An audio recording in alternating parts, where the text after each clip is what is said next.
Mi hermana abandonó la escuela para trabajar en una fábrica para un hombre que, en mi vida pasada, fue quien me convirtió en multimillonaria. Ella intentó seguir mi camino solo para ser vendida como parte de una dote. Nunca esperó que tuviéramos un hermanito. Esta vez, éramos demasiado pobres para pagar la educación de ambas, así que decidimos echar suertes. Padre sostenía 2 palos de madera en su mano, su rostro retorcido por la angustia. Irene, eres la hermana menor, tú saca primero, dijo. Esa escena familiar me hizo darme cuenta de que había renacido. Me quedé mirando fijamente el palo de madera mientras fragmentos de recuerdos pasaban por mi mente. El terror cuando mi hermana me empujó, la agonía de mi caída fatal. Sin embargo, mis pensamientos regresaron rápidamente a aquella fatídica elección de mi vida pasada. La última vez había elegido el palo de la derecha y esa decisión selló mi destino, impidiéndome estudiar para siempre, aunque mis notas eran mucho mejores que las de mi hermana. Incluso me habían admitido en la escuela secundaria más prestigiosa de nuestra ciudad, la que tenía la tasa de aceptación universitaria más alta. Mi hermana, pese a esforzarse en la escuela, apenas logró entrar en una universidad de segundo nivel. Con la situación económica de nuestra familia, invertir en mi educación habría sido la opción más beneficiosa para todos. Sin embargo, mis padres insistieron en dejarlo todo al azar, aunque en realidad siempre habían favorecido a mi hermana mayor. Desde pequeña le compraban ropa nueva mientras a mí me daban la usada, diciendo que me quedaba perfecta y que comprarme ropa nueva era un desperdicio de dinero. Como segunda hija, siempre estuve en el lado del resentimiento familiar. Mi hermana era su primer fruto de amor y la adoraban. Mi abuela deseaba un nieto y se arriesgaron a multas por tener un segundo hijo solo para terminar conmigo, otra niña. Mi nacimiento costó a la familia miles de yuanes y la abuela me despreciaba, tratando a mi madre como basura. Después de darme a luz, mamá sufrió terriblemente y volcó toda su amargura sobre mí, culpándome de todo. La multa por un segundo hijo costaba miles, por un tercero, decenas de miles. No podían permitirse intentarlo de nuevo por un varón, así que me vieron como un obstáculo para el hijo que deseaban. Mamá quería llamarme Banu, no deseada. La abuela sugirió Bao, morir joven, esperando que si yo moría el siguiente hijo contaría aún como segundo y les ahorraría la multa de un tercer nacimiento. Al final papá cambió mi nombre a Irene para evitar el ridículo del pueblo. Mi hermana se llamaba Lola porque le deseaban un futuro en el que todos los caminos la condujeran al éxito. En mi vida pasada, después de los exámenes de secundaria, terminé trabajando en una fábrica de ropa con apenas 15 años. Las fábricas adecuadas no me contrataban y el salario era lamentablemente bajo, con turnos nocturnos y jornadas de más de 12 horas. Tenía que enviar más de la mitad de mi salario para pagar la educación de mi hermana. Al llegar a la fábrica no podía ni comprarme una manta. Mis padres solo me dieron dinero para el viaje. Por suerte, el calor del verano hacía todo apenas soportable hasta el día de pago. Mi vida solo mejoró cuando me involucré con el hijo del director de la fábrica. Más tarde, con la ola del comercio electrónico, la fábrica fabricó decenas de millones y de repente me convertí en una ama de casa rica. Mi hermana finalmente llegó a la universidad. Pero a medida que aumentaba el nivel de vida los graduados universitarios se volvieron comunes y cuando ella se graduó se dio cuenta de lo difícil que era el mercado laboral y de lo bajo que era el sueldo. Más tarde se casó con su novio de la universidad y ambos trabajaban en su pequeña ciudad natal, ganando poco más de 5,000 yuanes al mes juntos. Como dicen, cuando la pobreza entra por la puerta, el amor vuela por la ventana. Sus conflictos crecían mientras yo regresaba a casa en un coche de lujo cargado de regalos. La mente de mi hermana se volvió cada vez más resentida. Después de descubrir la infidelidad de su marido, finalmente explotó, culpándome por todo. Su rostro contorsionado por la rabia me empujó al límite. ¿Cómo te atreves a ser tan rica? Ni siquiera fuiste a la escuela. ¿Qué derecho tienes a vivir mejor que yo? Muere. En mi pánico la agarré y la arrastré conmigo al precipicio. Mis pensamientos volvieron mientras miraba el palo de madera a la izquierda. En mi vida pasada había elegido el de la derecha y perdí mi oportunidad de estudiar. Esta vez elegí el de la izquierda, conteniendo mi emoción mientras lo tomaba con manos temblorosas. Papá, mi palo es más corto, dije antes de terminar. Pero al abrir su mano, el resultado me sorprendió de nuevo. El palo de papá era visiblemente más corto que el mío. Su tono transmitía el mismo pesar que en mi vida pasada. Irene, parece que la suerte no está de tu lado. Dibujaste largo, así que tu hermana recibe la educación. Trabajarás para pagar su matrícula ahora. Quizá algún día ella te ayude cuando tenga éxito. Incrédula, tomé ambos palos en mi mano. La última vez elegí el correcto y era el más largo. Esta vez elegí el de la izquierda y aún así era más largo. Después de mirar esos dos palos durante minutos, todo encajó. La rabia y la amargura inundaron mi pecho. No me extraña que insistieran en que yo fuera la primera. Resulta que habían tomado su decisión hace mucho. No importaba lo que yo eligiera, mi hermana siempre sería la que iría a la escuela porque ellos podían romper ese palo más largo cuando quisieran, cortándome las alas y asegurándose de que nunca escapara. Su hipócrita fabricación de una elección igual me obligó a tragar mis quejas y a trabajar para poner a mi hermana en la escuela mientras ellos se burlaban de mi desgracia. No importaba lo difícil que fuera la vida, nunca estuve resentida con mis padres por no tener dinero para educarme porque pensaba que esa era la mano que me había tocado. Nunca culpé a mi mala suerte. Simplemente lo di todo. Pero ahora vi a mamá relajarse visiblemente en el momento en que papá anunció el resultado. Intercambiaron una sonrisa de satisfacción. Yo era demasiado joven en mi vida pasada para ver todo. De repente nada parecía importar. Bueno, entonces no hay educación. Con la experiencia de mi vida pasada, ganar dinero esta vez sería fácil. Antes de poder aceptar esto, mi hermana corrió como loca a detenerlo. No, deja que Irene vaya a la escuela, yo seré la que trabaje. Sus ojos brillaban con alegría y emoción desenfrenada mientras se aferraba desesperadamente al brazo de papá, casi rasgándole la manga. Disparates, gritó mamá frunciendo el ceño con disgusto y lanzándole miradas de advertencia. ¿Qué futuro podrías tener sin educación? Terminarás trabajando en fábricas, apenas sobreviviendo, nunca llegando a nada. Sonreí amargamente.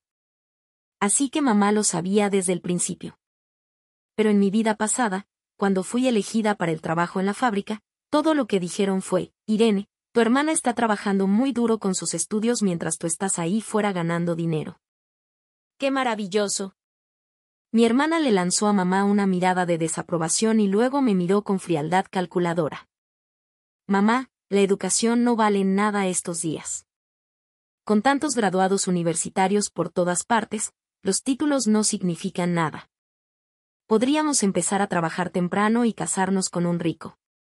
El valor de una mujer en última instancia depende de con quién se case. Con mi apariencia, podría terminar con el hijo del jefe cuando vaya a trabajar. Entonces seré la esposa del jefe. En el momento en que Lola dijo eso, supe que ella también había renacido. Sus palabras sonaban demasiado maduras para una adolescente, tanto que hicieron fruncir el ceño a mi padre. ¿Qué podría entender a alguien de tu edad?, pensó, mientras mamá continuaba persuadiendo a Lola. Mi madre siempre decía que la educación lo era todo. Con un título, podría casarme con alguien de la ciudad y mis futuros suegros me respetarían más. Pero yo solo sentía la ironía en sus palabras. Mamá, si espero hasta después de la universidad, ya seré demasiado vieja. Los hombres ricos siempre prefieren a las chicas jóvenes, replicó Lola con ansiedad. Ella parecía tener razón, y mi madre no pudo refutarla. Sin embargo, para mí, Lola actuaba con demasiada impulsividad. Cuando Lola anunció que abandonaría la escuela, mamá, resignada, dijo con frialdad, está bien, entonces si no estudian, ustedes dos hermanas podrán trabajar juntas en la fábrica. Al menos tendrán compañía. Me dolió escucharla, porque sentía que jamás quisieron gastar dinero en mí. Estaba lista para discutir, pero Lola, inesperadamente, intercedió a mi favor. Mamá, mi hermana menor debe continuar con su educación. Nuestra familia necesita al menos un graduado universitario, de lo contrario, todo el pueblo se reirá de nosotros. Gracias a sus palabras, finalmente aceptaron enviarme de nuevo a la escuela. La diferencia de trato era enorme. En mi vida pasada, Cuando salí de casa me dijeron, no causes problemas afuera, soporta todo, no gastes dinero y envía tu sueldo a casa inmediatamente. Pero ahora, a Lola le entregaban miles de yuanes, preocupados de que sufriera incomodidades, diciéndole, compra lo que necesites, no te contengas, disfruta de tu dinero. Después se volvieron hacia mí y me recordaron, tu hermana renunció a su oportunidad para que tú estudiaras. Nunca lo olvides. Ella es tu benefactora. Yo guardé silencio, pero en mi interior estaba decidida, nunca más verían un solo centavo mío. Lola se marchó al sur a trabajar en la fábrica, pero al cabo de 3 meses regresó derrotada. Me acorraló en la puerta de la escuela exigiendo saber cuándo había conocido a Eli, mi futuro esposo en mi vida anterior. Me hizo gracia, en esta vida aún no lo había visto, él estaba en el extranjero. Fingí confusión, ¿quién es Eli? Ni siquiera tenemos un compañero de clase con ese nombre. Ella no me creyó, pero no encontró nada raro en mí y desistió. Cada vez que Lola volvía, mamá la recibía con ternura, mientras a mí solo me reservaba desprecio. Cuando regresé para Año Nuevo con ropa nueva, mamá me regañó por derrochadora y terminó entregándole mi vestido a Lola. Yo solo me quedé en silencio. Entendí que no era su misión, sino un paso necesario para endurecer mi corazón y poder cortar la dependencia emocional hacia ellos. Lola, incapaz de soportar el trabajo en la fábrica, lloraba para volver a estudiar, pero mamá dudaba, no podemos mantener a las dos. Fue entonces cuando mis logros académicos, premios, dinero ganado en concursos, elogios de los maestros inclinaron la balanza. Mi éxito daba prestigio y beneficios financieros, así que decidieron apostar por mí. Lola tuvo que regresar a la fábrica, aunque me miraba con rencor, convencida de que yo le robaba su lugar. Más tarde, cuando mamá quedó embarazada de un niño, toda la atención familiar se volcó en él. El cariño que antes idolatraba Lola se desvaneció de golpe, y por primera vez probó el sabor del desprecio. Yo observaba en silencio, sabiendo que tarde o temprano su privilegio desaparecería. Lola nunca dejó de verme como su enemiga. En cada detalle el dinero, los regalos, la educación siempre creyó que yo le arrebataba lo que le pertenecía. Pero yo ya había decidido cortar su salvavidas, el favor de nuestros padres. Mientras ella se consumía en celos, yo empecé a escribir, a ganar dinero y a construir mi propio futuro. Porque si algo había aprendido de mi vida anterior, era que la verdadera libertad solo podía dármela yo misma. Mi hermana dejó la escuela para trabajar en una fábrica por un tipo, en mi vida pasada, ese mismo hombre me convirtió en multimillonaria. Ella intentó seguir mi camino y acabó vendida por una dote. Nadie esperaba que naciéramos con un hermanito. Esta vez éramos demasiado pobres para pagar 2 educaciones, así que echamos suertes. Mi padre apretó 2 palitos entre los dedos con el rostro torcido por la angustia, quien sacara el más corto seguiría estudiando. Irene, eres la menor, tú primero. Aquella escena me hizo comprender que había renacido. Fijé la vista en los palitos y los recuerdos me atravesaron, el empujón de mi hermana, la caída, la muerte. En mi vida anterior elegí el palito de la derecha y perdí para siempre la escuela, aunque mis notas eran mejores que las de Lola. Yo había sido admitida en el instituto más prestigioso de la ciudad y ella, con suerte, en una universidad de segundo nivel. Con nuestra precariedad, invertir en mi educación era lo sensato, pero mis padres, que siempre la favorecieron, lo dejaron al azar. Desde pequeñas le compraban ropa nueva a ella y a mí me heredaban lo usado. Yo era la segunda hija, la decepción tras la multa por nacer sin ser varón, la maldición que impedía el soñado hijo.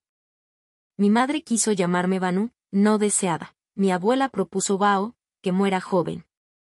Al final, papá me nombró Irene para evitar la burla del pueblo. En mi vida pasada, tras los exámenes, me fui a trabajar a una fábrica con 15 años, sueldos miserables, turnos de noche, 12 horas, y más de la mitad de mi paga enviada a casa para los estudios de mi hermana. Dormí sin manta hasta el primer salario del tórrido verano austral. Mi suerte cambió cuando me hice novia del hijo del director. Con la ola del comercio electrónico, la fábrica amasó decenas de millones y yo me convertí en señora rica. Lola se graduó, sí, pero los títulos se abarataron, se casó con su novio de la universidad, volvieron a la ciudad natal y juntaban poco más de 5,000 yuanes mensuales. el amor se esfumó y, viendo mis coches y mis regalos, su envidia se pudrió en odio, me empujó al borde del acantilado gritando que yo, sin estudios, no merecía vivir mejor, caímos juntas y morí. Renacida, esta vez tomé el palito izquierdo convencida de que por fin me tocaría estudiar, pero el corto estaba en la mano de mi padre, habían roto el más largo de antemano. Comprendí la trampa, la falsa equidad que me ató a trabajar por la educación de Lola.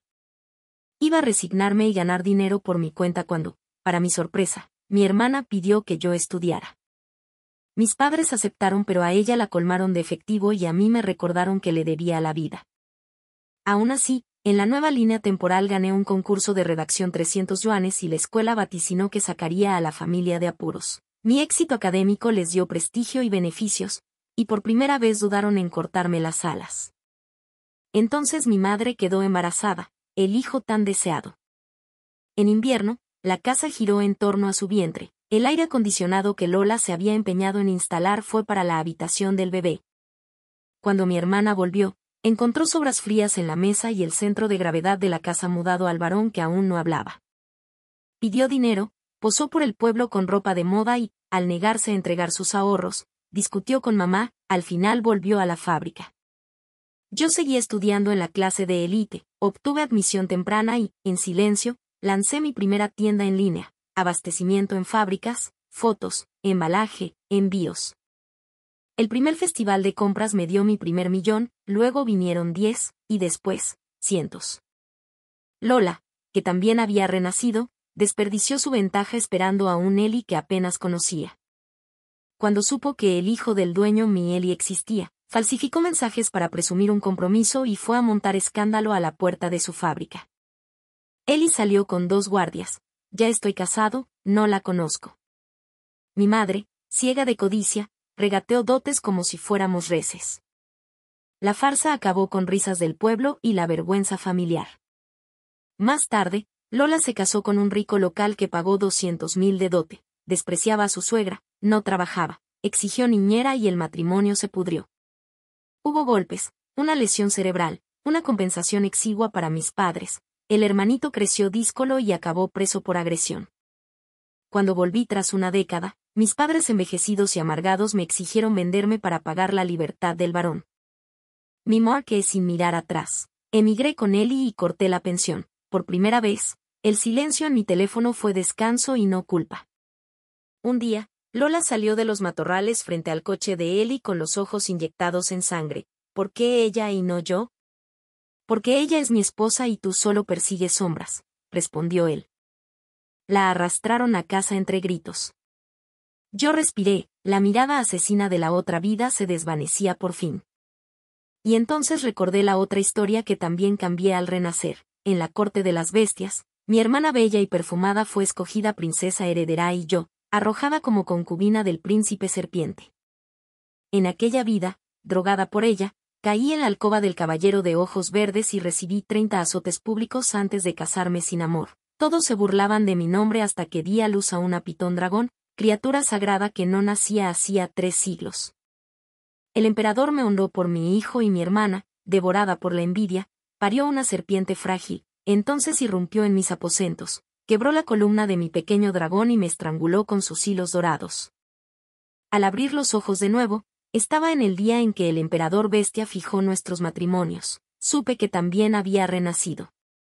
Esta vez, rechacé el té drogado, desmonté la trampa, entré al palacio por mi propio pie y cambié el hilo del destino. El caballero enfermo respetó mi inteligencia, la corte dejó de reír cuando vio mi tempel, cuando nació otra vez la pitón dragón, no hubo manos que se atrevieran a tocarla. Aprendí que renacer no es repetir, sino recordar dónde colocan los palitos, quién parte el más largo en secreto y qué sendero abrir con mis propias manos. A medida que Lombao crecía, el cariño del emperador hacia él se hizo cada vez más profundo, mientras que el príncipe heredero se volvió frágil y enfermizo, postrado en cama como los caballeros de antaño. El emperador, preocupado por su salud, lo apartó del trono y decretó que, tras su abdicación, el poder pasaría directamente al nieto imperial, Lombao. Lleno de furia, mi hermana Torne intentó una y otra vez concebir con el príncipe heredero, deseando dar a luz a un dragón serpiente que asegurara su posición, pero solo tuvo descendencia débil y enfermiza. Cuando mi pequeño dragón cumplió 6 años e inició su cultivo en soledad, Torne lo emboscó en los campos de entrenamiento. Mientras él meditaba y absorbía energía espiritual, lo ató con látigos divinos, le arrancó los tendones y una a una sus escamas. Mi hijo murió entre terribles dolores, y yo caí inconsciente. Luego, fingiendo buena voluntad, mi hermana vino a visitarme y, aprovechando mi debilidad, me estranguló con los mismos tendones de mi niño. Abrí los ojos otra vez en el día del decreto imperial de matrimonio. Allí estaba Torne arrodillada, golpeando la frente contra el suelo, rogando: no puedo casarme con el príncipe heredero, mi corazón pertenece al tercer príncipe. Yo la miré y comprendí que también había renacido. Mi padre, el canciller Damián, temblaba al verla desafiar al emperador y suplicaba clemencia. Pero Torne alzó la cabeza con orgullo, dispuesta a enfrentar las consecuencias. Entonces apareció el otro protagonista de aquel día, el príncipe Ezequiel del clan Bestiafón, quien al escucharla, dejó ver su decepción. Y con un suspiro confesó: Su Majestad, mi corazón pertenece a Paloma, la segunda hija del canciller Damián. Le imploro su bendición. La sala estalló en murmullos de asombro. El emperador, furioso por la osadía, declaró que yo sería la consorte de Ezequiel, salvando así las apariencias. En mi vida pasada, yo había terminado como concubina del príncipe heredero, pero esta vez el destino cambiaba. Torne, sin aceptar su derrota, bebió el afrodisíaco con el que antes habían querido drogarme, y se entregó al caballero, provocando un escándalo. El emperador, colérico, lo degradó y la obligó a casarse con él, despojándola del futuro de reina que tanto ambicionaba. Ella, convencida de que su belleza y encanto la sostendrían, aceptó con orgullo, sin sospechar que su elixir interior, el mismo que realzaba su fragancia, devoraba la vida de sus hijos antes de nacer. Yo, en cambio, llevaba dentro de mí un núcleo de bestia que me consumía y me hacía frágil, pero que durante el embarazo se fusionaba con el feto y permitía dar a luz a un dragón divino. Por eso mi apariencia era débil y marchita, pero mi destino estaba marcado. El día de mi boda con Ezequiel fue distinto al de mi vida pasada. Él, aunque serio y reservado, me trató con una ternura inesperada, quitando mis adornos nupciales con sus propias manos y velando por mí en cada detalle. Y cuando quedé embarazada, lejos de despreciarme, me cuidó con devoción, rechazando incluso a las concubinas que la emperatriz quiso imponerle. Mientras mi cuerpo se debilitaba, el suyo se transformaba en preocupación y amor constante. Al final, tras largas horas de dolor, di a luz a un bebé resplandeciente, un dragón dorado, un verdadero dragón celestial. Lo llamamos Wamba, y en cuanto lo tuve en brazos supe que era mi pequeño dragón renacido de la vida pasada. El emperador, al verlo, lo proclamó nieto de la corona y me concedió el título de princesa consorte. Mi hermana, consumida por la envidia, enloqueció al no poder concebir más que deformes criaturas. Abandonada por su marido enfermo, trató de infiltrarse en el palacio disfrazada, pero yo reconocí su aroma antes de que pudiera acercarse a mi hijo. Y mientras Ezequiel me protegía con toda su fuerza y Lombao respiraba tranquilo en mis brazos, comprendí que esta vez la rueda del destino giraba a mi favor. Ordené en silencio a la guardia de sombra que vigilara a Torne y la detuviera en cuanto se apartara del grupo de bordadoras, y así fue. La atraparon en la morada de dragones de Lombao, la redujeron contra el suelo y, sentada yo en la silla que trajo el chambelán, di la orden: registradla. Torne manoteó como una posesa, chillándome: miserable Paloma. ¿Cómo te atreves a humillarme? Soy tu hermana mayor. Con un gesto llamé a la matrona, 30 bofetadas por insolente. La matrona se remangó, la sujetó del cuello y dejó caer las palmadas, una a cada lado, hasta que sus mejillas se tiñeron de carmesí y su odio me miró fijo. El chambelán sacó de su ropa interior un látigo divino, el mismo con el que ató a mi tesoro de dragón y le arrancó los tendones en la vida pasada. Lo guardé en mi manga. No destruiría un arma sagrada, la culpa era de su portadora. Torne, inmovilizada, siseó: ¿cómo pudiste parir un dragón divino? ¿Qué artimaña vil usaste? Ese destino era mío. Me reí fría. Nunca supiste nada de los núcleos dorados que llevamos. A ti te dieron el elixir que realza la belleza y drena la vida, incluso la de tus hijos. A mí, el núcleo que agota mi cuerpo pero nutre al dragón. La vi desmoronarse de rodillas, negando con la cabeza, incapaz de aceptar que nuestra madre hubiese decidido así. 3 días después llegó un sirviente de la casa Damián con la noticia. Padre y madre habían ardido hasta ser huesos carbonizados. Pagué al eunuco mayor para recoger las cenizas y enterrarlas en una ladera cualquiera. Al menos, un último deber por haberme criado. Más tarde supe que Torne provocó el incendio tras oír de labios de madre la verdad del elixir. La rabia la cegó y prendió la casa, y con ello empezó su infierno, convertida en fugitiva. Su belleza y su aroma atrajeron serpientes demoníacas errantes que, una tras otra, cayeron en su red y se consumieron para alimentar su encanto, dejándola cada día más deseada y más vacía, mujer de todos y de nadie. El tiempo voló, 6 años bastaron para que mi dragón creciera en joven elegante. El emperador, a petición del propio Ezequiel, le cedió el foco y lo instruyó en los asuntos del Estado, preparando el trono para cuando cumpliera 10. Tras dar a luz al tesoro de dragón, mi elixir se disipó y mi belleza, antaño reprimida por sostener el núcleo, regresó poco a poco. Sé que quizá no tendré otro hijo tan extraordinario, pero atesoro cada criatura que la vida nos conceda, y en los descansos del palacio por fin viajamos por los reinos de las bestias. Había encontrado al hombre correcto y cumplía por fin los deseos de mi corazón. ¿Despreocupada? La palabra se queda corta. Historia 2. La temperatura escaló hasta lo indecible. El agua y la luz se cortaron a intervalos y cancelaron clases y trabajo. Al principio repartían comida y agua cada 2 días, pero tras 4 sin suministro la gente enloqueció. ¿Alguien tiene agua?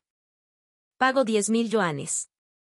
Una chica del edificio vecino, por entregar unas botellas a su puerta, delató sus reservas. Se la tumbaron de noche, la saquearon, murió sola. Cuando quise ablandarme, el viento me frenó. Josephine, primero hay que sobrevivir. Tras una noche en vela terminando un plan, una explosión de neumáticos a las 7 me saltó del sofá. A 38 grados centígrados un mes antes del festival del barco Dragón, imposible dormir. La empresa me había dado medio mes libre y decidí aprovisionarme. 4 carritos repletos de carne, verduras, fruta, arroz, fideos, aceite, docenas de cajas de agua y bebidas, helados y polos. Vi en electrodomésticos ventiladores de agua, un arcón congelador y hasta un generador solar con 30% de descuento y envío. Apreté los dientes y lo compré todo. A la salida, el aire ardía, los operarios sudaban a chorros, el suelo quemaba a través de las suelas, y en la entrada una furgoneta, un vecino moreno, camiseta pegada, abdominales insinuados, movía cajas sin parar. Entre las olas de calor le hice una foto furtiva para reírme luego de mi tontería.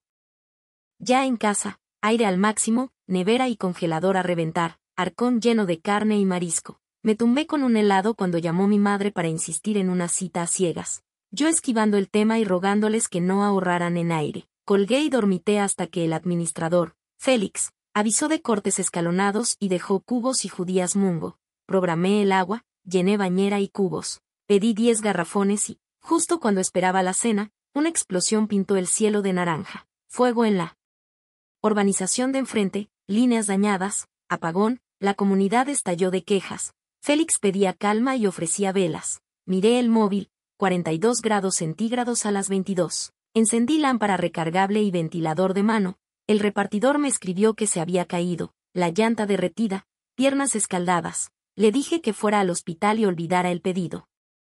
Las noticias hablaban de golpes de calor mortales y héroes de la luz. Me bañé guardando el agua para el inodoro, intenté dormir con el ventilador portátil, soñé que me asaban 9 soles. Amaneció la luz, cargué powerbanks, pedí 10 ventiladores y 10 baterías. La red no era de fiar. Mi madre volvió con audios interminables sobre la cita a ciegas y, cuando me pasó el contacto, casi me atraganto. El apodo era cambio cuando es impar, igual cuando es par, el mismo del tipo que anoche advertía del apocalipsis térmico. Acepté su solicitud. Soy viento, dijo. Yo, Josephine, los dos con cortes de agua a las 9. A 48 grados centígrados, la tendencia reventó. 3 sin techo se habían quemado en un parque. Viento insistió. Abastécete, esto puede ser catastrófico. Si te cuesta, te paso. Entonces, otro corte de agua y luz, un presentimiento me estrujó el pecho. En el grupo, todos acosaban a Félix hasta que Viento 1702 les pidió que parasen y ofreció medicinas y agua gratis. Justo cuando iba por un helado me invadió un mareo, náuseas, zumbido y caí. Desperté al golpeteo de la puerta. el mensajero con mis ventiladores y bancos de energía, lloré de alivio, enchufé un abanico, bebí sales frías, me puse una botella congelada en el pecho y una toalla mojada en la frente. A las 10:33 ya marcaba 52 grados centígrados fuera y 45 grados centígrados dentro. A las 11:04, 59 grados centígrados y 48 grados centígrados. Abrí la ventana y solo entró un soplo de horno. Mantén la calma, Josephine, me repetí. En la cocina, sin campana ni luz, herví una base de hot pot, cociendo carne y verduras a puro calor. No tenía hambre, pero me obligué, energía para resistir. A las 15:07 el exterior superaba los 65 grados centígrados, dentro 43 grados centígrados, sudaba a mares. Fui al baño sin pensar en que aquel agua ya la había usado, y aún así, con cada sorbo racionado, cada ventilador zumbando y cada mensaje de viento sosteniéndome a la distancia, me juré que, como Long Bao, yo también sobreviviría a este sol implacable hasta que pasara. La tormenta de fuego. Me metí en la bañera con la ropa puesta y, después de media hora, el agua me devolvió un poco de alivio. Cogí el teléfono y llamé a mi madre. Mamá, ¿cómo están? ¿Papá está contigo? ¿Tienen luz y agua? Ella respondió con calma. Por suerte tu padre compró hace días mucha agua y fideos instantáneos porque estaban baratos. Estamos en el sótano y aquí no hace tanto calor. ¿Y tú? Solté un suspiro de alivio.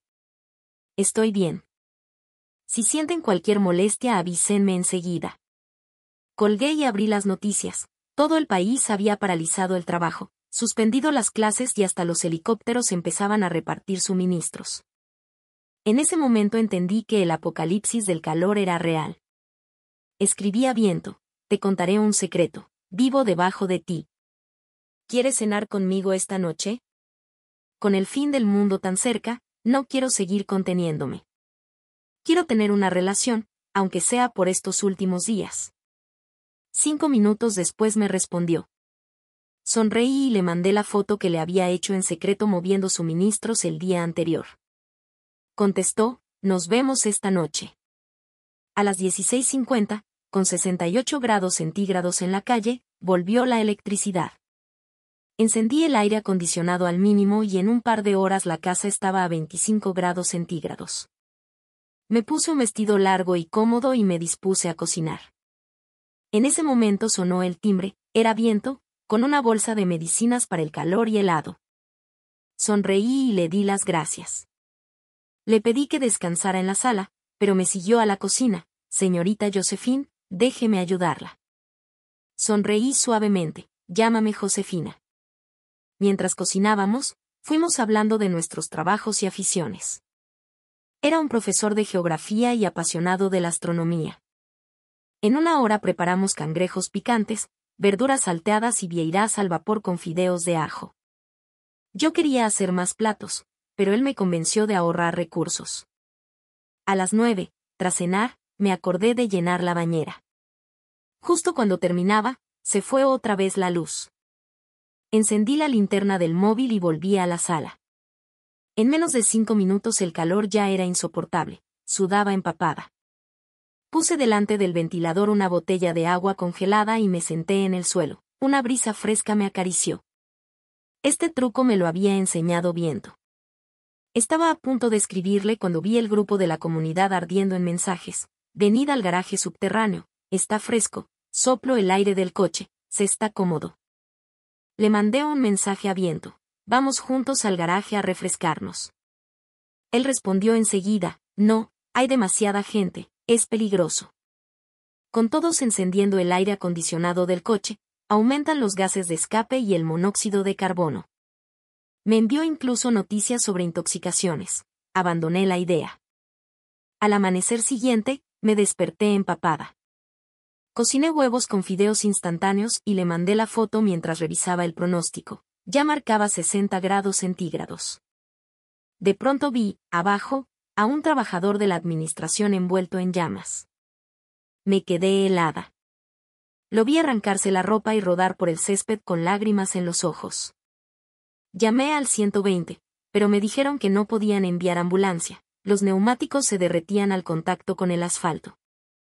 Sin pensarlo, mojé una colcha, La metí en una bolsa, cogí un extintor y bajé.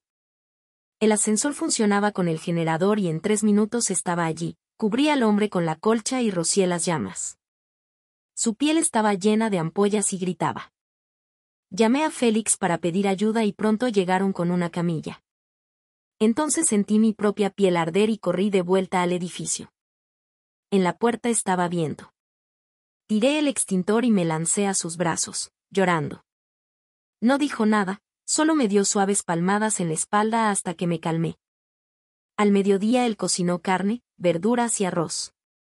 Comí con apetito inesperado. En ese momento nos llegó un mensaje del grupo: por la influencia del calor, el agua y la electricidad de toda la ciudad quedarán cortadas desde hoy. Se entregarán suministros cada 2 días. No entren en pánico. Mire a viento, tengo un generador solar en casa, pero no sé usarlo. Tú.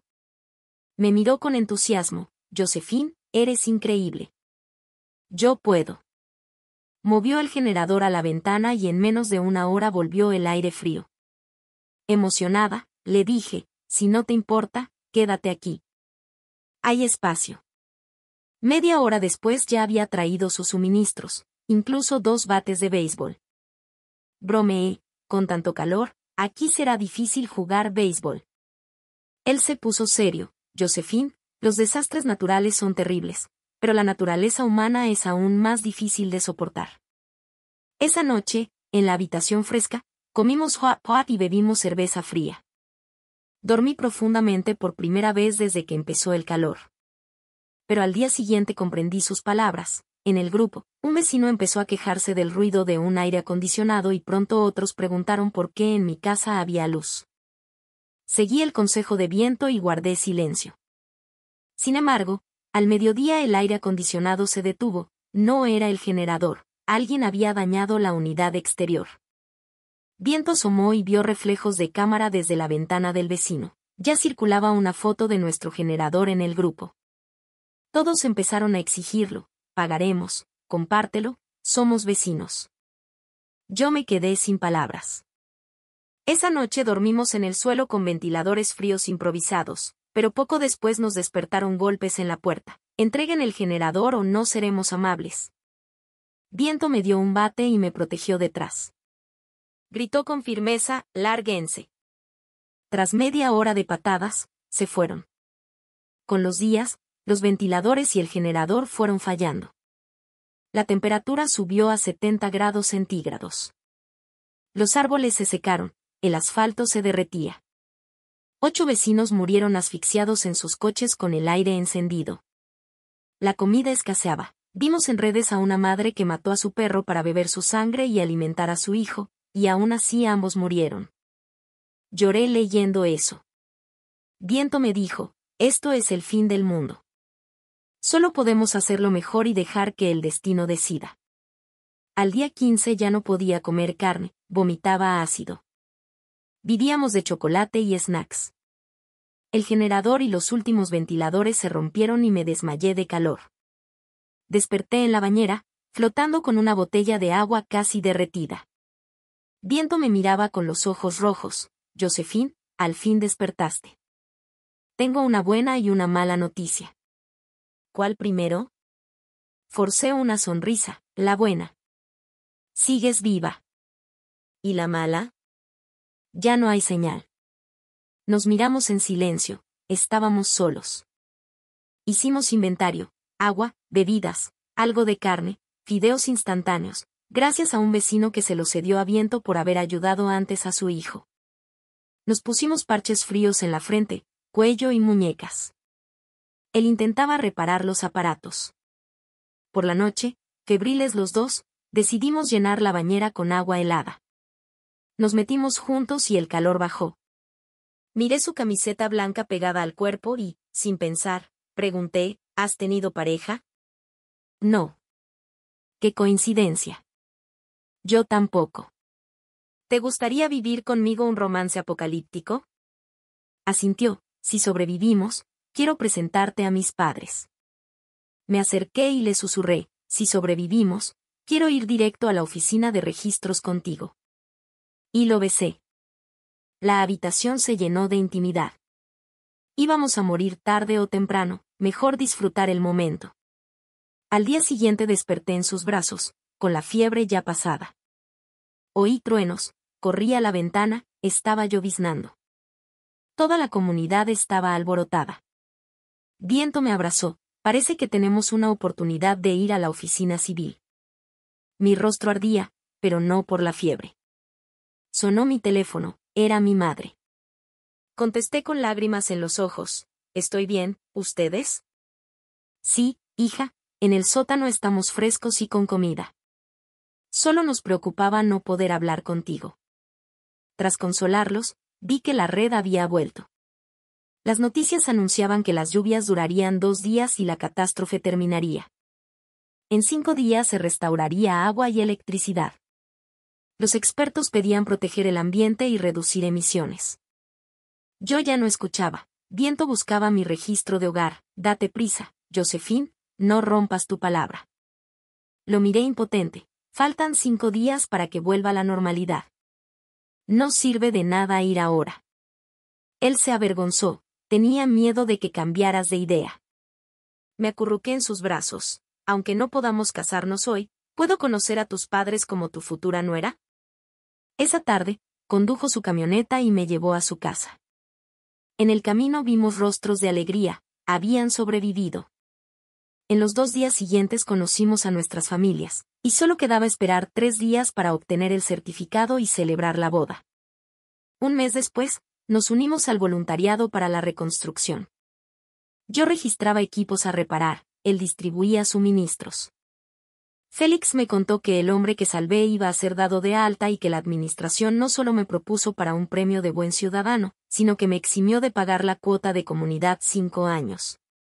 Viento sonrió. Tendré que cuidar bien de mi esposa. No me atrevo a ofender a una buena ciudadana valiente. Y así, después de noches en vela y explosiones de neumáticos, llegó nuestra boda. El maestro de ceremonias preguntó, ¿en pobreza o riqueza, enfermedad o salud? Cuando el otro te necesite más, ¿estarás a su lado para siempre? Viento y yo respondimos a la vez, con los ojos rojos, sí. En aquel verano sofocante yo tenía a Viento, y todo era perfecto. Frente al desastre y al fin del mundo, el ser humano parece insignificante, pero siempre creí que, mientras estemos juntos y nos sostengamos, el potencial humano es infinito. El apocalipsis pasó, la tristeza se disipó, y lo único que quedaba era abrazar la nueva vida.